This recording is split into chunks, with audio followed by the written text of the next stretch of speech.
જય શ્રી કૃષ્ણ મિત્રો, આજે આપણે ખોડિયાર માએ જૂનાગઢમાં આપેલા પરચા વિશે જાણીશું.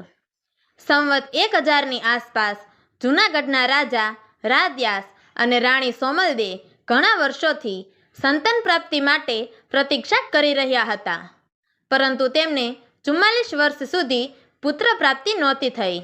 આ સંજોગોમાં કેટલાક કુટિલ મંત્રીઓએ રાણીને ભ્રમિત કરી અને તેને તંત્ર મંત્ર અને કાળો જાદુ કરવાનું સૂચન કર્યું. માતૃત્વની ઈચ્છાએ ગભરાઈને રાણીએ તંત્ર મંત્રની બધી જ રીતો અપનાવી, પરંતુ તેને એ ખબર ન રહી કે અયોગ્ય રીતોથી પ્રાપ્તિ મેળવવાનો પ્રયાસ હંમેશા હાનિકારક જ સાબિત થાય છે. તંત્ર મંત્રના પ્રભાવને કારણે સોમલદે રાણી ગર્ભવતી તો થઈ, પરંતુ તેની ગર્ભાવસ્થા સામાન્ય ગર્ભાવસ્થા કરતાં વધુ લાંબી ચાલતી રહી. 9 મહિનાની સંપૂર્ણ ગર્ભાવસ્થા પૂરી થવા છતાં પ્રસૂતિ થતી નહોતી. દરરોજ દુઃખ વધતું જતું અને રાણી સતત પ્રસવની પીડા સહન કરી રહી હતી. દુઃખદાયક અવસ્થામાં પણ બાળકનો જન્મ શક્ય નહોતો. પ્રકૃતિના નિયમ વિરુદ્ધ આ અશુભ શક્તિઓ કાર્યરત હતી, જેના કારણે સોમલદે રાણી વધુ 9 મહિના સુધી અત્યંત પીડા સહન કરતી રહી. અંતે જ્યારે દુઃખનો અંત દેખાતો જ ન હતો, ત્યારે રાણીએ સંજોગોને સમજી લીધા.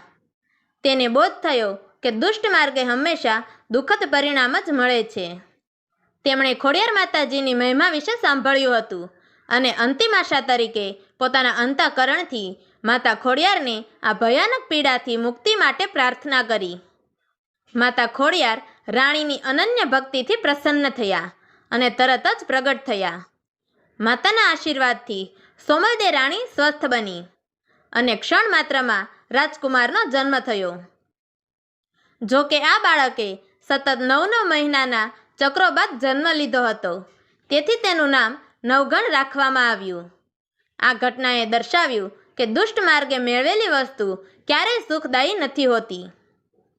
તો મિત્રો, તમને અમારી આ વાર્તા પસંદ આવી હોય તો અમારી ચેનલને લાઈક કરો, શેર કરો અને ગળધરામાં માં ખોડિયારે આપેલા પરચા વિશે જાણવા માટે નીચે આપેલા બ્લેક બટનને ક્લિક કરી અમારી ચેનલને સબસ્ક્રાઈબ જરૂરથી કરજો.